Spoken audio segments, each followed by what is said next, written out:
ചൂരൽമല മുണ്ടക്കൈ ഉരുൾപൊട്ടൽ പുനരധിവാസത്തിലെ മെല്ലെപ്പൊക്കിൽ പ്രതിഷേധം കടുപ്പിക്കുകയാണ് ദുരന്തബാധിതർ. കൽപ്പറ്റ കളക്ട്രേറ്റ് ഉപരോധിക്കുകയാണിപ്പോൾ. ആധാർ കാർഡും റേഷൻ കാർഡും സർക്കാരിന് തിരികെ നൽകിയാണ് പ്രതിഷേധം. മന്ത്രി എത്തും വരെ പ്രതിഷേധം തുടരുമെന്നാണ് ഇവർ പറയുന്നത്. ദീപക് മോഹൻ വിവരങ്ങളുമായി. ദീപക്, ഇപ്പോൾ നഷ്ടം സംഭവിച്ചവർ ഇപ്പോൾ തെരുവിൽ സമരം ചെയ്യുകയാണ്. വിവിധ പ്രതികരണങ്ങൾ വിവിധ ദിവസങ്ങളിൽ വരുന്നുണ്ട്. ഇപ്പോൾ ഏറ്റവും ഒടുവിൽ അവർ പറയുന്നത് എന്താണ്?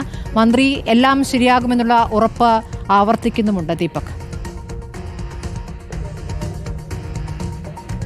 സ്മൃതി, ഉരുൾപൊട്ടൽ ദുരന്തബാധിതരുടെ പുനരധിവാസവുമായി ബന്ധപ്പെട്ട് സർക്കാർ വാക്കുപാലിച്ചില്ല. അതിൽ ദുരന്തബാധിതരായിട്ടുള്ള നിരവധി ആളുകൾ ഇനിയും ലിസ്റ്റിൽ ഉൾപ്പെടാനുണ്ട്. ആ ആളുകളെ ലിസ്റ്റിൽ ഉൾപ്പെടുക. ഈ മുണ്ടക്കൈ, ചൂരൽമല, അട്ടമല എന്നീ 3 വാർഡുകളിലെ പാടികളിൽ ഉൾപ്പെടെയുള്ള ആളുകളെ ലിസ്റ്റിൽ ഉൾപ്പെടുത്തുക. അവസാനഘട്ട കരട് പട്ടിക പുറത്തു വന്നിരുന്നു. അതിൽ തന്നെ നിരവധി ദുരന്തബാധിതർ പുറത്താണ്. ഇതിലെല്ലാം പ്രതിഷേധം അറിയിച്ചുകൊണ്ടാണ് ഇന്ന് വയനാട് കളക്ടറേറ്റിന് മുൻപിൽ ജനശബ്ദം ആക്ഷൻ സമിതിയുടെ ദുരന്തബാധിത സംഘടനയുടെ നേതൃത്വത്തിൽ കുത്തിയിരിപ്പ് സമരവും പ്രതിഷേധവും ഒക്കെ ആരംഭിച്ചത്. ഇന്നിപ്പോൾ റവന്യൂ മന്ത്രി ജില്ലയിലുണ്ട്. മന്ത്രിയെ കണ്ട് മന്ത്രി എത്താതെ ഇവിടെ നിന്ന് സമരം അവസാനിപ്പിക്കില്ല എന്നൊരു നിലപാടിലാണ് ദുരന്തബാധിതരായ ആളുകൾ. അല്പം മുൻപ് ഈ ജനശബ്ദം ആക്ഷൻ സമിതിയുടെ നേതൃത്വത്തിലുള്ള ആളുകൾ കളക്ടറുമായി ചർച്ച നടത്തിയിരുന്നു. അവരിപ്പോൾ നമ്മളോടൊപ്പം ചേരുകയാണ്.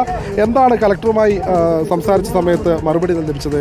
ഈ ലിസ്റ്റിൽ ഉൾപ്പെടുന്ന ആളുകളുടെ പേരുകൾ ഉൾപ്പെടുത്തുന്നതുമായി ബന്ധപ്പെട്ട് കളക്ടർ ഞങ്ങളോട് പറഞ്ഞത്, അതായത് ഉൾപ്പെടുത്തേണ്ട ആളുകളെ കൃത്യമായിട്ട് ജനശബ്ദത്തിൻ്റെ പേരിൽ തന്നെ കാര്യകാരണ സഹിതം ഇന്ന കാരണം കൊണ്ട് ഇവർ ഉൾപ്പെടുത്തപ്പെടേണ്ടവരാണ് എന്നുള്ള രീതിയിൽ എഴുതി തരാൻ പറഞ്ഞിട്ടുണ്ട്. ഓരോരുത്തരുടെയും പേരുകൾ കൃത്യമായിട്ട് എഴുതി തരാൻ പറഞ്ഞിട്ടുണ്ട്. അപ്പോൾ ഞങ്ങൾ പറഞ്ഞത്, സ്കൂൾ കെട്ടിടം നിങ്ങൾക്കറിയാം, കിഫ്ബിയുടെ പുതിയ സ്കൂൾ കെട്ടിടം, അവിടെ ആ കെട്ടിടം ഇല്ലായിരുന്നെങ്കിൽ ചൂരൽമലയിലെ ആ പള്ളിയടക്കം തകർന്നുകൊണ്ട് കൊയ്നാക്കുളത്തിൻ്റെ കുറച്ച് ഭാഗങ്ങളിലേക്ക് വലിയൊരു കുറച്ചുകൂടി ആളുകൾ മരണപ്പെടുമായിരുന്നു.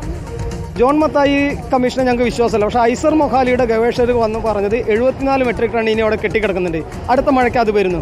അത് വരുമ്പോൾ ഈ ഗവൺമെൻറ് ഉൾപ്പെടുത്താത്ത ആളുകൾ ഇനി അവിടെ പോയി താമസിക്കും. മറുതായി രാജനൊക്കെ പോയതുപോലെ വീണ്ടും കുറേ ആളുകൾ കൂടി മരണപ്പെടാനും അവരുടെ വസ്തുവകൾ പോകാനും സാധ്യതയുണ്ട്. അത്തരം സാധ്യത പ്രദേശങ്ങളിലെ ആളുകളെയും കൂടി ലിസ്റ്റിൽ ഉൾപ്പെടുത്തിക്കൊണ്ട് ഈ ലിസ്റ്റ് ഇതായിക്കൊണ്ട് ആ ആളുകളെ ജീവൻ രക്ഷിക്കണമെന്നാണ് ഞങ്ങൾക്ക് പറയാനുള്ളത്. അപ്പോൾ കളക്ടറിൽ നിസ്സഹായമാണ്. അവർക്ക് രാഷ്ട്രീയ തീരുമാനം എടുക്കേണ്ടത് സർക്കാരാണ്. സർക്കാർ അതിൽ കൃത്യമായിട്ടുള്ള തീരുമാനം എടുക്കുന്നില്ല. 2 മണിക്ക് ഞങ്ങൾ റവന്യൂ മന്ത്രിയെ കാണുന്നുണ്ട്. അദ്ദേഹവും പോലീസ് ഉദ്യോഗസ്ഥരോട് പറഞ്ഞത്, മുഖ്യമന്ത്രിയാണ് ദുരന്ത നിവാരണ വകുപ്പ് കൈകാര്യം ചെയ്യുന്നത്, അദ്ദേഹത്തിനാണ് തീരുമാനം എടുക്കുന്നത്, ഞാൻ നിസ്സഹായനാണെന്ന്. ഇവരെല്ലാം ഞങ്ങളോട് ഇങ്ങനെ പറയുമ്പോൾ എന്താണെന്നറിയില്ല. മന്ത്രിയെ കാണുന്നു, മന്ത്രിയുടെ അടുത്ത് നിന്ന് ആശാവഹമായിട്ടുള്ള തീരുമാനങ്ങൾ ഉണ്ടായിട്ടില്ലെങ്കിൽ ഞങ്ങളെല്ലാവരും കൂടി ഈ റോഡിലേക്ക് ഇറങ്ങും. ഞങ്ങൾ അറസ്റ്റ് ചെയ്യട്ടെ, ഞങ്ങൾ അവിടെ പോയി കിടക്കുന്നതിനെന്നല്ല ജയിലിൽ കിടക്കുന്നതാണ്. അതാണ് ഞങ്ങളുടെ തീരുമാനം. 2 മണിക്ക് മന്ത്രി എന്താണ് പറയുന്നതെന്ന് കാത്തിരിക്കുകയാണ് ഞങ്ങൾ. പ്രതി ഏതായാലും റവന്യൂ മന്ത്രിയെ കാത്തിരിക്കുകയാണ് ദുരന്തബാധിതർ. നമുക്ക് ദൃശ്യങ്ങളിൽ കാണാം. ഈ കളക്ടറേറ്റിന് മുൻപിൽ സ്ത്രീകളടക്കമുള്ള നിരവധി ആളുകൾ രാവിലെ 10 മണി മുതൽ വന്നിരിക്കുന്നതാണ്.